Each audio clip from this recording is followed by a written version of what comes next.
आधुनिक तकनीकी के युग में दुनिया के अंदर मनुष्य के पास आपसी संचार करने के, आपसी संवाद करने के बहुत सारे संसाधन अब विकसित होते चले जा रहे हैं। आज हर व्यक्ति के पास संवाद के जो साधन है पहले से कहीं ज्यादा है। इतना ज्यादा घिरा हुआ है, उसके पास इतना ज्यादा जंजाल है, इतना ज्यादा अंतर्जाल है। वो गूगल से देखता है, वो व्हाट्सएप से देखता है, वो फेसबुक से देखता है, इंस्टाग्राम से देखता है, टेलीफोन करता है, मोबाइल करता है, न जाने कितने प्रकार के चीजों से वो अपने आप को घिरा हुआ रखता है और फिर भी उसकी तृप्ति नहीं होती है।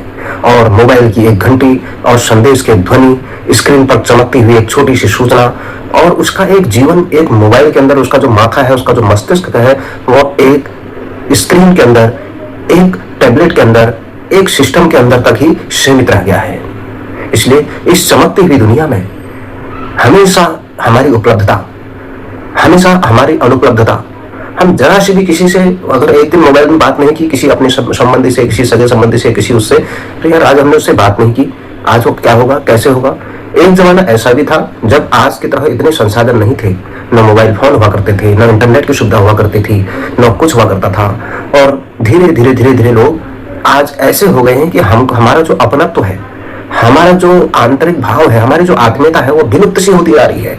आधुनिक जीवन ने मनुष्य को इतना एकांत सा कर दिया है, ऐसा निजी कर दिया है, ऐसा एकांतिक जीवन उसे कर लिया है कि धीरे धीरे सामाजिकता नाम सोशल मीडिया रखा है, सामाजिक संदेशों का वाहक रखा है। लेकिन अगर किसी के उसमें कोई इतने इतने फॉलोअर घूमते हैं, मिलियन में फॉलोअर भी घूमते हैं किसी के, और अनेक लोगों के ऐसे होते हैं कि कभी कोई उसको कष्ट भी हो जाए अचानक से, या कहीं कोई उसको समस्या आ जाए, तो उतने मिलियन फॉलोअर उसके काम नहीं आते। अंत में वह लौट कर अपने ही परिवार के लोग उसके काम आते हैं। इसलिए कभी कभी उसका जो निजी जीवन है, उसका जो निजी संबंध है, उसमें कहीं ना कहीं दूरियां भी विकसित हुई है।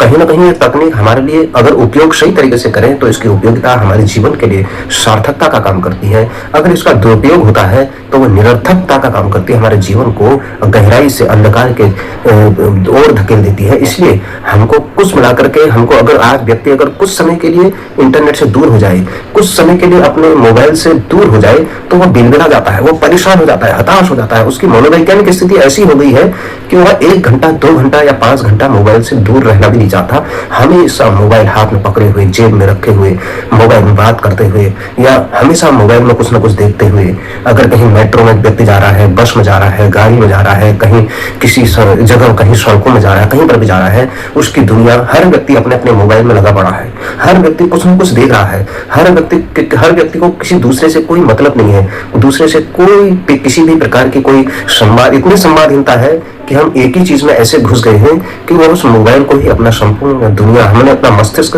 उसके अंदर घुसेड़ दिया है, उसके अंदर इतना तल्लीन हो जाते हैं। अगर हम इतनी तल्लीनता सामाजिक संबंधों में होती, इतनी तल्लीनता समाज के अंदर लोगों के बीच जाने की होती, जैसे पुराने समय में हमारे संवाद के जितने तंत्र थे, कितने मजबूत थे, कितने आत्मीयपूर्ण थे, कितने ज्यादा प्रबल थे। लोग जैसे शहरों में भी किसी एक सामुदायिक स्थान पर इकट्ठा होते थे, तो गाँव में भी एक चौपाल होती थी, उस चौपाल में गाँव के लोग इकट्ठा होते थे, आपस में बातचीत करते थे, एक दूसरे के सुख दुख पूछते थे, हाल चाल पूछते थे। जो आज भी कुछ कुछ गाँव में वो क्रम पुरानी परंपरागत पीढ़ी ने अभी भी कायम रखा हुआ है, आज भी वो बरकरार है, और ऐसे अनेक लोग हैं। तो धीरे धीरे ये संस्कृति, ये प्रथा, ये विलुप्त सी हो रही है।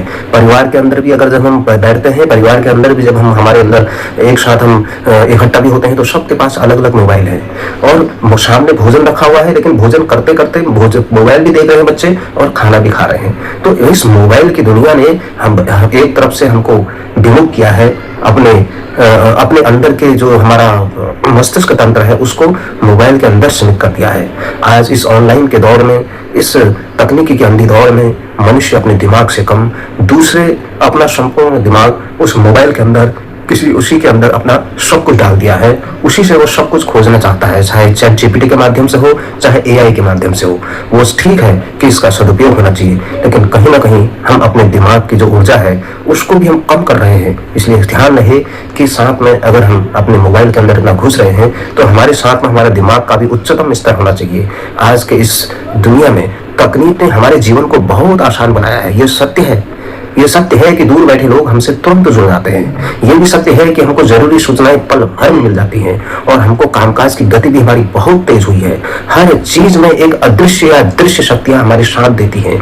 ये सही है, लेकिन कहीं ना कहीं हमारा जब हार्ट टू हार्ट कॉन्टेक्ट नहीं होगा, हृदय से हृदय का संबंध नहीं होगा, तो ये आर्टिफिशियल चीजें ये ज्यादा समय तक नहीं चल सकेंगी। आर्टिफिशियल चीजें, बनावटी चीजें बनावटी होती हैं, वास्तविक चीजें वास्तविक होती हैं। इसलिए हमेशा किसी स्क्रीन में नहीं, हृदय के अंतर आत्मा से जुड़ें। और ऐसे मानसिक रूप से अलग अलग ऐसे कई लोग ऐसे बिल्कुल व्यवहार करने लग जाते हैं, चिड़चिड़ापन हो जाते हैं, किसी के अंदर इस प्रकार की उद्विग्नता हो जाती है कि अगर वो मोबाइल के बिना परेशान सा हो जाता है। इसलिए मोबाइल को सही तरीके से यूज करें, उसका दुरुपयोग नहीं, उसका सदुपयोग करें।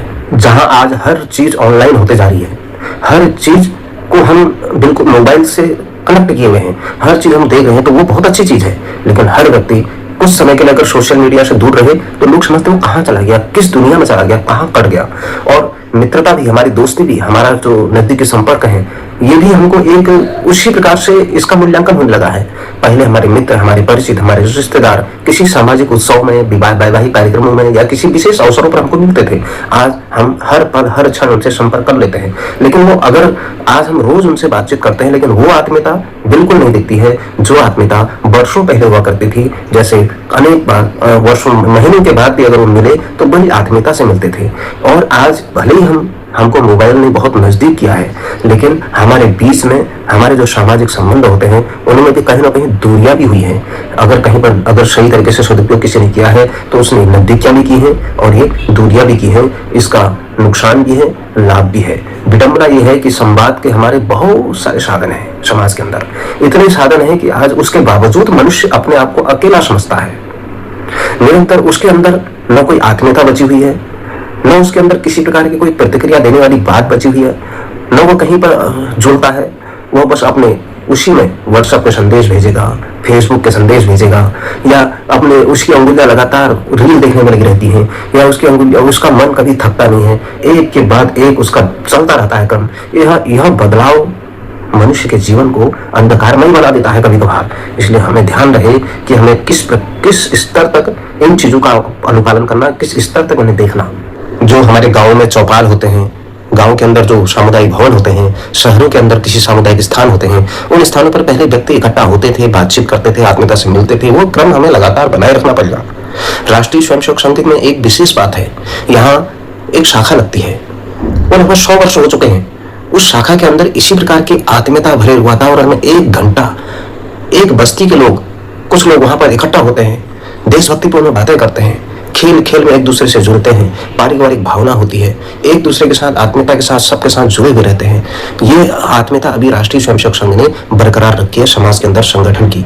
नहीं तो आज के इस भौतिकवादी युग में हमको मोबाइल ने इतना दूर कर दिया है कि हम अपनों से तो बहुत दूर हो रहे हैं। एकांत हम उतने लोगों को हम देख रहे हैं कि सोशल मीडिया के विभिन्न प्रकार के हमारे पास पक्ष हैं, विभिन्न प्रकार के चीजें हैं, लेकिन वहां कहीं ना कहीं हम स्वयं भी अपने आप को अकेला भी महसूस करते हैं। बहुत सारे लोग जो उनके लाखों मिलियन में फॉलोअर हैं, अगर उनको कभी कोई कष्ट कठिनाई होती है या उनके साथ कोई दिक्कत होती है, कोई परेशानी होती है, तो उनके साथ अंतिम समय में साथ खड़ा रहने वाले कोई भी नहीं खड़ा होता, बहुत कम।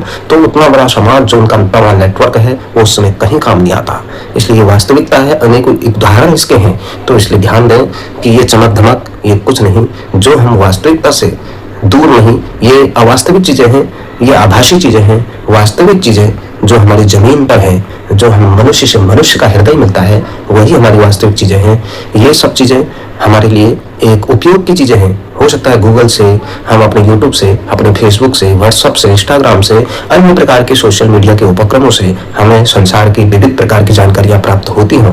हम उससे अपने बहुत सारे काम ऑनलाइन भी कर रहे होंगे, करते होंगे, इसका सदुपयोग भी करते होंगे। कई लोग उसका सही तरीके से उपयोग भी करते हैं। अगर वो समाज हित में हो रहा हो, अगर उसका दुरुपयोग हो रहा है, तो कहीं ना कहीं वह एक हिसाब से नुकसानदायक ही है। इसलिए इन चीजों का सदुपयोग करने के लिए हमें संवाद के जो तरीके हैं, जो आधुनिक तकनीकी के जो हमको संचार के साधन दिए हैं, इनमें से मनुष्य को मनुष्य से विमुख नहीं होना पड़ेगा। मनुष्य से मनुष्य अगर विमुख हो गया तो इन सब चीजों की उपयोगिता कोई मायने नहीं रखती है। इसलिए ऑनलाइन ने हमारे जीवन को आसान जरूर किया है। हमारे आज के इस इंटरनेट के दौर में हमारी हर चीजें आसान जरूर हुई हैं, लेकिन उन सुविधाभोगी जीवन में उस प्रकार के एकदम तुरंत पाने की इच्छा की प्रवृत्ति वाले जीवन में हम कभी कभार हम अपने धैर्य को खो देते हैं। अगर हमारा धैर्य बरकरार है, अगर उस समय जरा सी भी हमारा इंटरनेट चला जाता है या जरा सी भी कुछ हो जाता है कहीं पर, तो हमें एकदम बेचैनी होने लगती है। तो ये सब चीज़ों को पार करते हुए जब व्यक्ति कम से कम अगर प्रण ले कि मैं एक दिन मोबाइल नहीं चलाऊंगा, तो उसका क्या संदेश जाता है, यह प्रयोग भी जरूर करके देखें। इसलिए मोबाइल हमारे लिए उपयोग का साधन भी है, तो मोबाइल हमारे लिए दुरुपयोग का भी साधन है। इसलिए मोबाइल जैसे के माध्यम से जितने भी हम संवाद के तरीके अपनाते हैं, उनको एक सदुपयोग की भावना के साथ कार्य करें, उसका दुरुपयोग नहीं करें। इसलिए इन सब संवाद के तरीकों का जो पहले किसी समय में नहीं हुआ करते थे, बदलते दौर में, बदलते परिवेश में, नई नई तकनीकों के साथ ये सब चीजें हमारे सामने सुलभ हो रही हैं, तो उसी प्रकार हमारी अंतरात्मा का जुड़ाव वो पृथक हो रहा है, वह अलग नहीं होना चाहिए। हमारी उस सब चीजों का जुड़ाव एक साथ बने रहना चाहिए, तभी इसकी सार्थकता है। अन्यथा यह कुछ भी नहीं है। हम अपने सामाजिक संबंधों को, सामाजिक रिश्तों को, सामाजिक मान्यताओं को या अनेक प्रकार की चीजों से दूर होते हुए नजर आते हैं। इसलिए मोबाइल में ही घुसे न रहे, मोबाइल से बाहर निकलकर एक अलग सी दुनिया है, जहाँ पूरा परिवेश है, जहाँ पूरा पर्यावरण है, जहाँ बहुत सारे लोग हैं, जहाँ पूरी हमारे माता पिता है, हमारे रिश्तेदार है, हमारे परिचित है, हमारा स्कूल है, हमारा विद्यालय है, हमारा पूरा संसार है। और मोबाइल के अंदर केवल एक दिखावटी संसार है, मोबाइल के बाहर एक जीवित संसार है, मोबाइल के अंदर एक मृत संसार है। इसलिए ध्यान रहे कि हमारा जो जीवित संसार है वही हमारा काम आएगा। इसलिए अप्रत्याशित रूप से तकनीकी की ये चीजें हैं, ये हमारी कभी कभी काम आएंगी जब हम इनका सही तरीके से सदुपयोग करेंगे।